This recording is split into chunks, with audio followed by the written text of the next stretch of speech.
بسم اللہ الرحمن الرحیم۔ آج ہمارے ویڈیو کا جو موضوع ہے، یہ مضمون ہے سیکنڈ ایئر کا، محسن انسانیت۔ محسن انسانیت دو لفظوں سے مل کے بنا ہے۔ پہلا لفظ ہے محسن اور دوسرا لفظ ہے انسانیت۔ محسن اور دوسرا لفظ انسانیت۔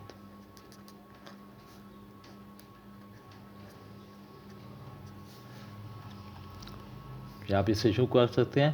تو محسن انسانیت دو الفاظ کا مرکب ہے، مجموعہ ہے، محسن اور انسانیت۔ محسن جو ہے یہ عربی زبان کا لفظ ہے، عربی زبان کا لفظ حسن سے۔ حسن کا مطلب کیا ہوتا ہے؟ خوبصورتی۔ حسن کا مطلب ہوتا ہے خوبصورتی، یعنی محسن عربی زبان کا لفظ ہے جس کا مطلب ہوتا ہے خوبصورتی۔ اسی سے لفظ جو ہے احسان بنا ہے، حسن سے ہی لفظ احسان بنا ہے۔ اچھا، خوبصورتی کے علاوہ یہاں پہ عمدہ، بہترین کو بھی کہتے ہیں۔ عمدہ، بہترین۔ احسان، مہربانی کرنے والا۔ احسان، مہربانی۔ اچھا، اب یہ آتا ہے کہ جب محسن کا مطلب کیا ہوا؟ محسن، حسن، خوبصورتی، عمدہ، بہترین، یعنی احسان، مہربانی۔ اب انسانیت سے مراد کیا ہے؟ انسانیت سے مراد ہے بنی نوع آدم، حضرت آدم علیہ السلام کی پوری اولاد۔ حضرت آدم علیہ السلام سے لے کے قیامت تک آنے والے تمام انسان اس میں انسانیت میں شامل ہیں۔ تو یوں یہ جو ترکیب ہے محسن انسانیت، تو اس کا مطلب کیا ہے کہ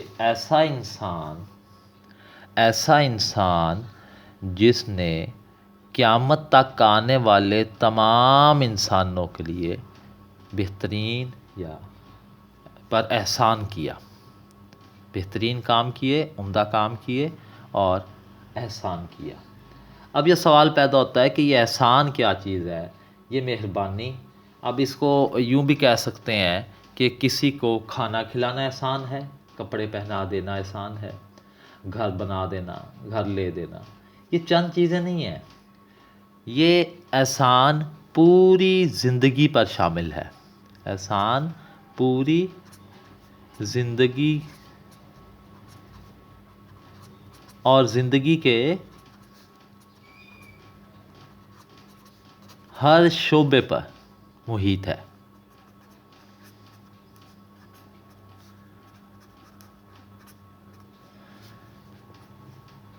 یعنی آپ صلی اللہ علیہ وسلم نے تمام انسانوں کو زندگی کے ہر شعبے پہ، ہر کام میں احسان فرمایا اور رہنمائی فرمائی ہے۔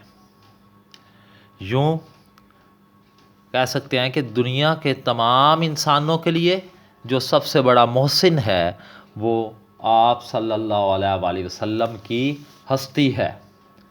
اسی وجہ سے آپ صلی اللہ علیہ وسلم کو محسن اعظم بھی کہا جاتا ہے۔ آپ صلی اللہ علیہ وسلم کو محسن اعظم بھی کہا جاتا ہے۔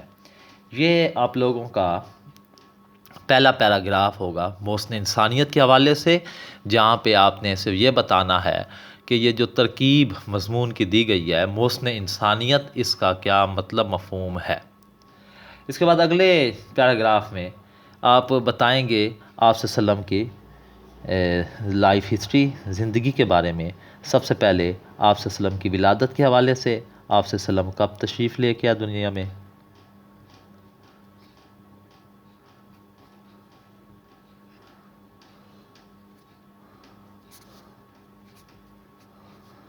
ولادت بسعادت،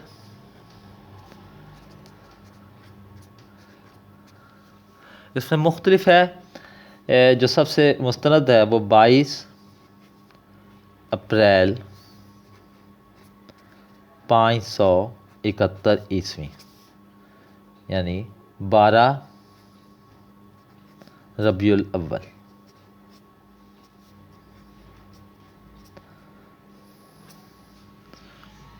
ولادت کے وقت آپ صلی اللہ علیہ وسلم کے جو والد تھے جن کا نام حضرت عبداللہ تھا،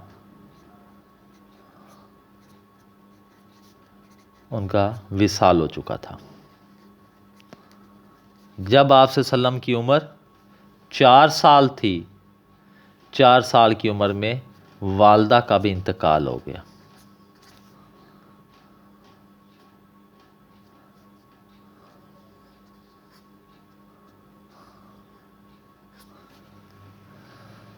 سوری، یہاں پہ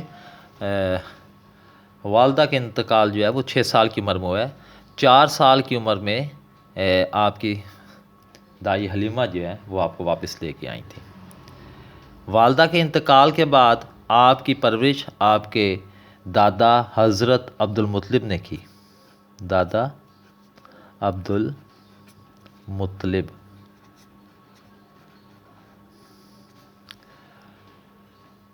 دادا عبد المطلب کے بعد جب ان کا وصال ہوا ہے تو آپ کے چچا حضرت ابو طالب نے آپ کی پرورش کی۔ اس کے بعد آپ بتائیں گے کہ آپ صلی اللہ علیہ وسلم بچپن سے ہی آپ کے وسلم کے اخلاق کام بہت اچھا تھا، بہترین تھا۔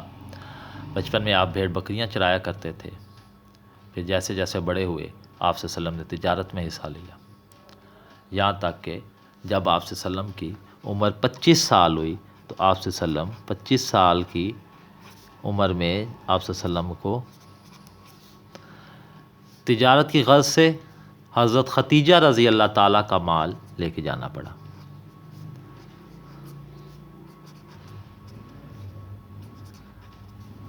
ان کا ایک غلام میسرہ جو ہے وہ آپ صلی اللہ علیہ وسلم کے ساتھ تھا۔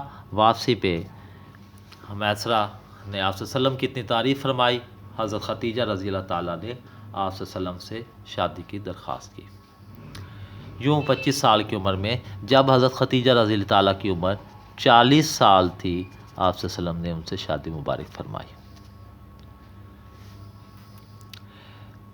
یوں زندگی کے یہ سال گزرتے گئے اور آپ صلی اللہ علیہ وسلم کی جب عمر مبارک 40 سال ہوئی، 40 سال کی عمر میں آپ صلی اللہ علیہ وسلم کو باضابطہ طور پہ اللہ تعالیٰ نے آپ صلی اللہ علیہ وسلم کو حضرت جبرائیل علیہ السلام تشریف لائے اور آپ صلی اللہ علیہ وسلم پر پہلی وحی نازل کی۔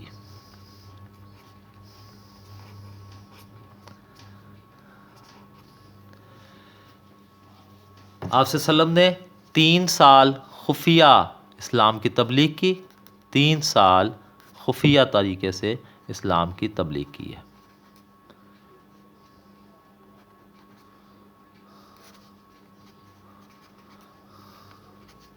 خفیہ اسلام کی تبلیغ کی، پھر اس کے بعد اللہ کی طرف سے حکم ہوا کہ اعلانیہ اپنے قبیلے والے کو اسلام کی دعوت دیں، تو آپ صلی اللہ علیہ وسلم نے سب کو کوئی صفا پہ بلایا اور اسلام کی دعوت دی۔ عرب کے تمام لوگ، خصوصاً مکہ شریف کے تمام لوگ آپ صلی اللہ علیہ وسلم کے قبیلے والے خاص طور پہ آپ صلی اللہ علیہ وسلم کے خلاف ہو گئے، سخت تکلیفیں اور اذیتیں دینے لگے، پریشانیوں مصیبتوں میں مبتلا کر دیا۔ اور یوں جب آپ صلی اللہ علیہ وسلم کی عمر 53 سال ہوئی، 50 سال ہوئی، 50 سال کی عمر میں آپ صلی اللہ علیہ وسلم نے مدینہ شریف ہجرت کی۔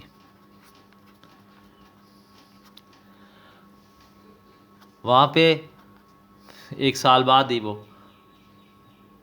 مکہ والوں نے مدینہ پر جو حملہ کا پروگرام بنایا، اس کے مطابق غزوہ بدر اور یہ تمام غزوہ احد اور پھر غزوہ خندق، یہاں تک کہ 13 سال کی اگلے 10 سال بعد آپ صلی اللہ علیہ وسلم نے مکہ کو فتح کر لیا اور 63 سال کی عمر میں آپ صلی اللہ علیہ وسلم دنیا سے تشریف لے گئے۔ یوں آپ نے یہ پیراگراف بنانے ہیں، ان 3 پیراگراف میں سب سے پہلے جو آپ صلی اللہ علیہ وسلم کی ولادت سے لے کے آپ صلی اللہ علیہ وسلم کے نبوت کے اعلان تک اسے پہلا ایک پیراگراف بنا دیں، مکی زندگی دوسرا پیراگراف بنا لیں، مدنی زندگی تیسرا پیراگراف بنا لیں، یوں اس لیے آپ کے تقریباً 1.5-2 صفحے بننے چاہیے، اس سے زیادہ نہیں ہونا چاہیے۔ اس کے بعد ہم آئیں گے اصل موضوع پہ کہ آپ صلی اللہ علیہ وسلم نے کہ اصلاح جو احسان کیا کیا ہیں۔ سب سے پہلے سب سے جو بڑا احسان ہے آپ صلی اللہ علیہ وسلم، سب سے بڑا جو احسان ہے انسانیت پہ،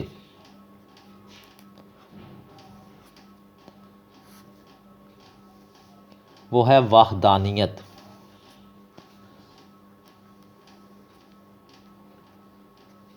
توحید۔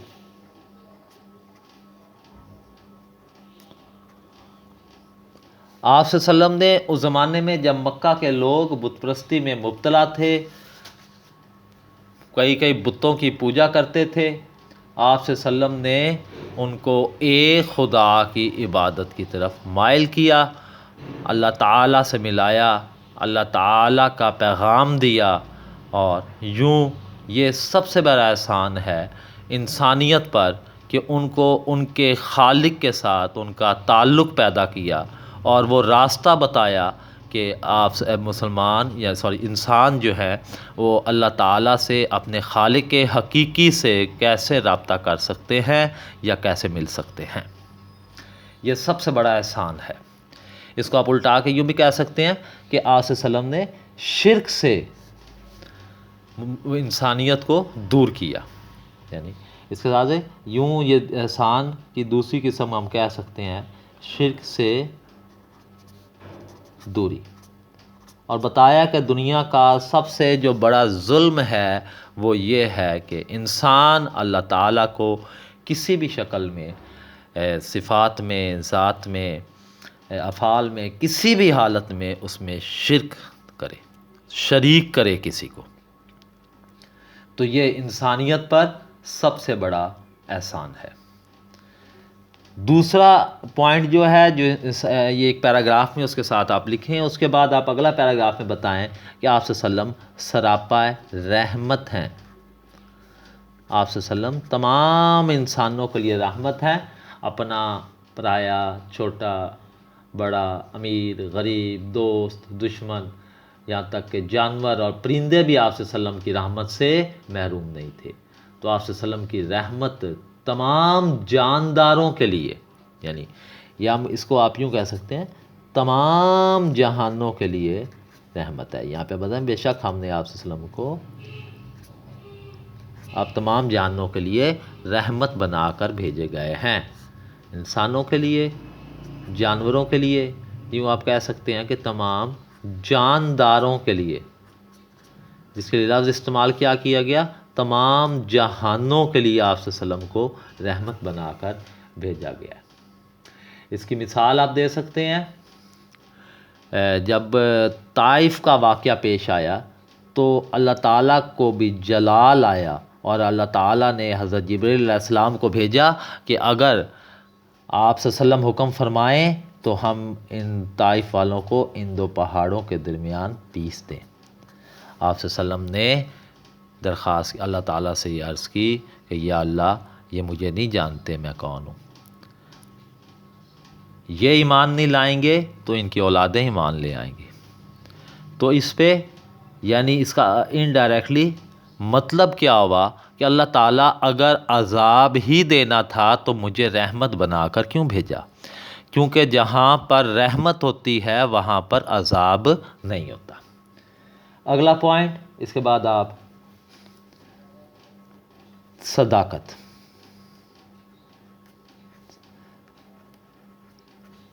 اس سے پہلے انسان اپنے مقصد کے لیے، چیزوں کے لیے جھوٹ بولتے تھے، صداقت سچائی کو مثال نہیں بناتے تھے۔ آپ صلی اللہ علیہ وسلم ہمیشہ سچ بولتے تھے، بچپن سے سچ بولتے تھے، کبھی ایسا نہیں ہوا کہ آپ صلی اللہ علیہ وسلم نے جھوٹ بولا ہو۔ خصوصاً جب کوئی صفحہ پر آپ صلی اللہ علیہ وسلم نے قریش والوں کو بلایا اور پوچھا کہ یہاں پہ میں اگر کہوں کہ اس پہاڑی کے پیچھے سے دشمن کی فوج آ رہی ہے جو حملہ کرنا چاہتی ہے تو کیا یقین کر لو گے؟ تو سب نے کہا ہاں ہم ضرور یقین کر لیں گے کیونکہ آپ ہمیشہ سچ بولتے ہیں۔ اس پر آپ صلی اللہ علیہ وسلم نے انہیں اسلام کی تبلیغ کی، اور وہ برا بھلا کہتے واپس چلے گئے۔ اس وقت اسلام کے سب سے بڑے دشمن ابو جہل نے کہا کہ اے محمد صلی اللہ علیہ وسلم، ہم آپ کو جھوٹا نہیں کہتے، اے محمد صلی اللہ علیہ وسلم ہم آپ کو جھوٹا نہیں کہتے، لیکن جو آپ لائے ہیں اسے مانتے نہیں ہیں۔ تو اس سے بڑی صداقت کی مثال اور ممکن نہیں ہے کہ سب سے بڑا دشمن جو ہے وہ بھی آپ صلی اللہ علیہ وسلم کو سچا کہہ رہا ہے۔ دوسرا، آپ صلی اللہ علیہ وسلم نے مساوات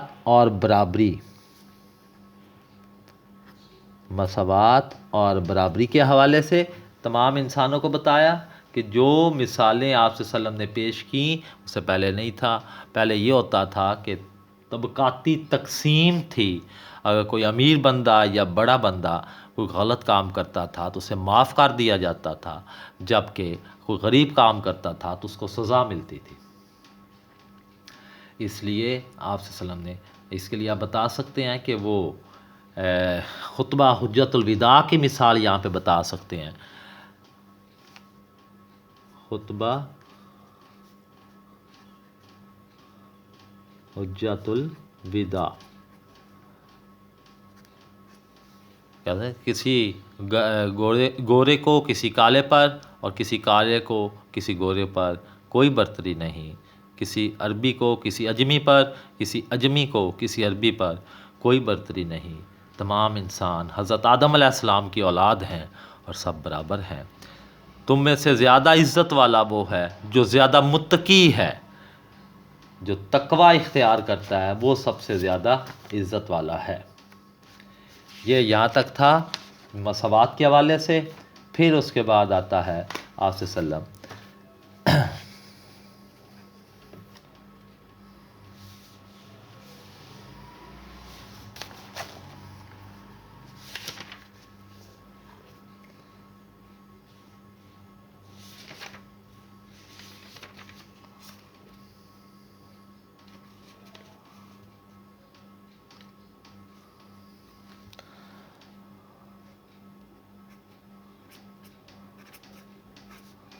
عورتوں کے حقوق۔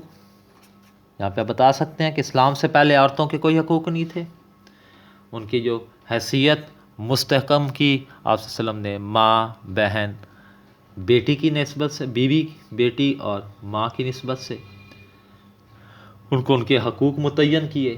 اس سے پہلے جائیداد میں حصہ نہیں تھا، عورتوں کے جائیداد میں حصہ مقرر فرمایا، اور آپ صلی اللہ علیہ وسلم نے خود اپنے ازواج مطہرات کے ساتھ بہت محبت اور پیار سے پیش آتے کہ کام اپنے ہاتھ سے بھی کر دیتے ہوتے تھے۔ تو یہ عورتوں کے حوالے سے آپ صلی اللہ علیہ وسلم کا جو حسن سلوک ہے وہ سب سے بہترین ہے۔ اس کے بعد آتا ہے بچوں پر شفقت۔ بچوں پر شفقت۔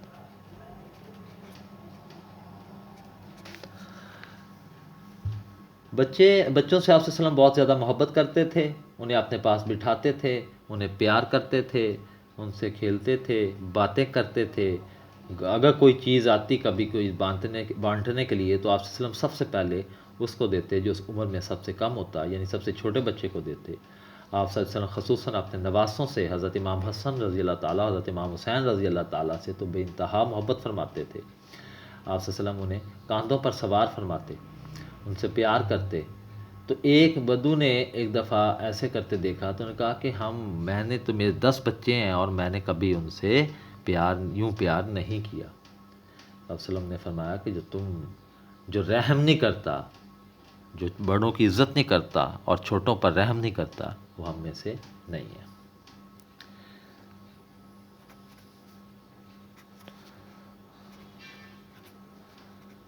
اگلا پوائنٹ، اگلا پیراگراف، غلاموں کے حقوق۔ اس سے پہلے غلاموں کے ساتھ جانوروں جیسا سلوک کیا جاتا تھا، ان کے ساتھ بہت برا سلوک کیا جاتا تھا، سختی کی جاتی تھی۔ تو آپ صلی اللہ علیہ وسلم نے جانوروں کے ساتھ بھی غلاموں کے ساتھ بھی اچھے سلوک کا حکم دیا ہے، ان کے حقوق متعین کیے ہیں، یہاں تک کہا کہ جو خود کھاتے ہو انہیں کھلاؤ، جو خود پہنتے ہو انہیں پہناؤ۔ تو یہ اس میں خصوصاً حضرت انس رضی اللہ تعالیٰ کے حوالے سے وہ فرماتے ہیں کہ میں نے 10 سال آپ صلی اللہ علیہ وسلم کی خدمت کی، اور اس 10 سالوں میں آپ صلی اللہ علیہ وسلم نے مجھے ایک مرتبہ بھی نہیں روکا یا ٹوکا یا سختی کی کہ میں کب کون سا کام میں نے کیا ہے اور کون سا کام نہیں کیا ہے۔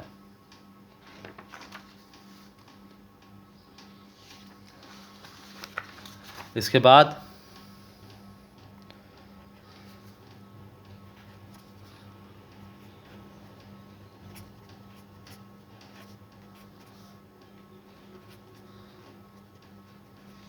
جانوروں پر مہربانی۔ آپ صلی اللہ علیہ وسلم کیونکہ تمام جہانوں کے لیے رحمت بنا کر بھیجے گئے ہیں قرآن پاک کے مطابق، تو آپ صلی اللہ علیہ وسلم انسانوں کے ساتھ ساتھ جانوروں سے بھی بہت زیادہ محبت کا حکم دیتے تھے، ان کا خیال رکھنے کے لیے کہتے تھے، اور یہاں تک کہا جاتا تھا کہ وہ آپ صلی اللہ علیہ وسلم فرماتے تھے کہ ان کے اوپر ان کی طاقت سے زیادہ بوجھ نہ ڈالو، ان کے کھانے پینے کا خیال رکھو۔ تو کہا جاتا ہے کہ ایک دفعہ ایک اونٹ جو ہے وہ آپ صلی اللہ علیہ وسلم کے پاس آیا، اور آپ صلی اللہ علیہ وسلم کو سامنے یوں بلبلانے لگا جیسے وہ اپنے مالک کی شکایت کر رہا ہو۔ تو آپ صلی اللہ علیہ وسلم نے اس کے مالک کو بلایا اور کہا کہ تم اس اونٹ کے جانور کے معاملے میں اللہ تعالیٰ سے ڈرو، یعنی اللہ تعالیٰ جو ہیں ان سے اس حوالے سے ڈرو کہ وہ تمہارے ساتھ اس جانور کا بھی تم سے حساب لیا جائے گا کہ تم نے اس کے ساتھ کیسا سلوک کیا ہے۔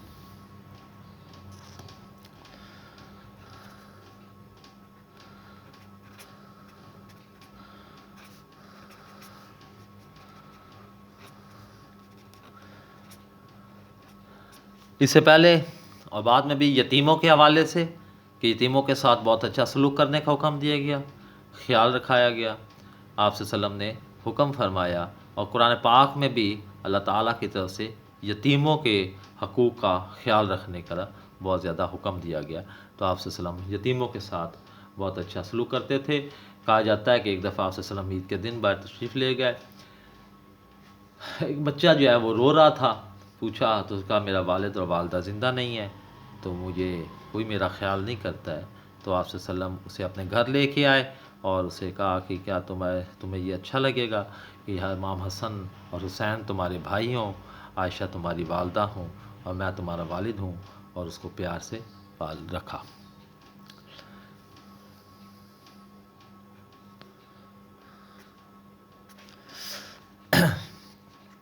اس کے بعد آتا ہے امانت داری۔ آپ صلی اللہ علیہ وسلم امانتوں کا خیال رکھتے تھے، اور اس کی بھی تلقین فرماتے تھے کہ سب سے بڑی امانت جو اللہ تعالیٰ نے آپ کو عطا فرمائی کہ قرآن پاک اور اللہ کا پیغام جو لوگوں تک پہنچانا، اور پھر اس کے بعد امانتوں کا احاطہ کہ مکے کے لوگ آپ صلی اللہ علیہ وسلم کو پاس اپنی امانتیں رکھتے تھے جانی دشمن ہونے کے باوجود، اور آپ صلی اللہ علیہ وسلم بھی جب مکہ سے مدینہ ہجرت کرنے لگے تو آپ صلی اللہ علیہ وسلم نے حضرت علی رضی اللہ تعالیٰ کو بستر پہ لٹایا کہ صبح مکے کے ان لوگوں کو امانتیں واپس کر کے تو پھر مدینہ شریف آ جانا۔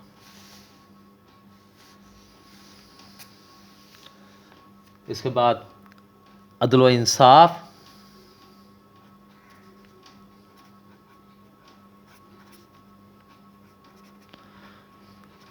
آپ صلی اللہ علیہ وسلم ہمیشہ عدل و انصاف سے کام لیتے ہوتے تھے، کیونکہ دنیا کی تمام کامیابی یا انتظام جو ہے وہ عدل و انصاف پر قائم ہے۔ معاشرے کی عمارت خراب ہو جاتی ہے، تباہ ہو جاتا ہے، وہ معاشرہ ہی تباہ ہو جاتا ہے جس میں عدل و انصاف نہ ہو۔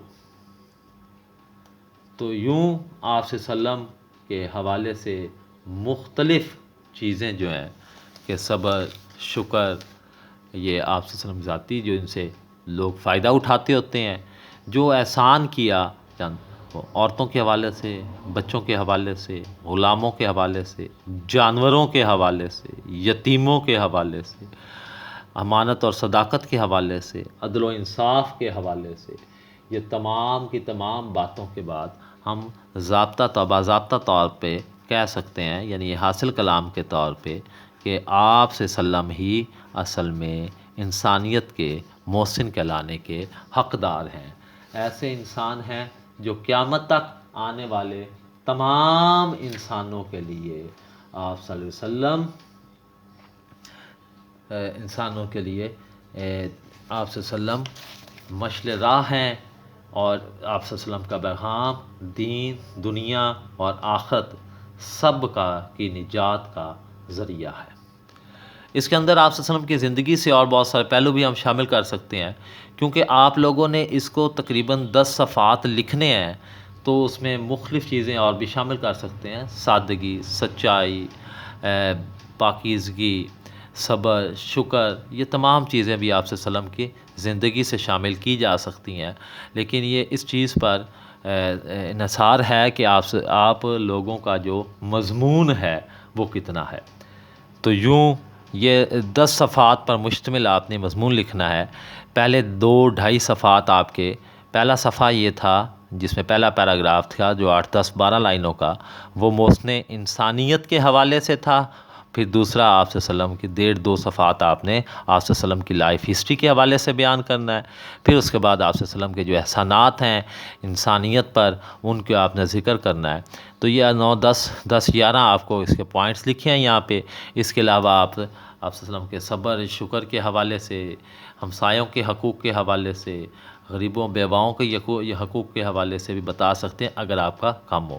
اگر آپ اسی کو لکھتے ہیں آدھا 10, 12 لائنیں، اور اس کے درمیان حوالہ دیتے ہیں، کوئی آیت حدیث دیتے ہیں، تو اس طرح آپ کا یہ مضمون جو ہے وہ آرام سے 10 صفحات پہ مشتمل ہو جائے گا۔ اور یہ آخری پیراگراف کہ آپ صلی اللہ علیہ وسلم ہمیشہ سچ بولتے تھے، مسلمانوں کو، تمام لوگوں کو اللہ تعالیٰ سے ملایا، رحمت تھے، عورتوں کے حقوق متعین فرمائے، ہمیشہ بچوں پہ شفقت فرماتے تھے، غلاموں کے ساتھ اچھا سلوک کرتے تھے، جانوروں پرندوں کے ساتھ بھی مہربانی کا حکم دیتے تھے، یتیموں کے ساتھ حسن سلوک تھا، امانتوں کا خیال رکھتے تھے، عدل و انصاف سے کام کرتے تھے۔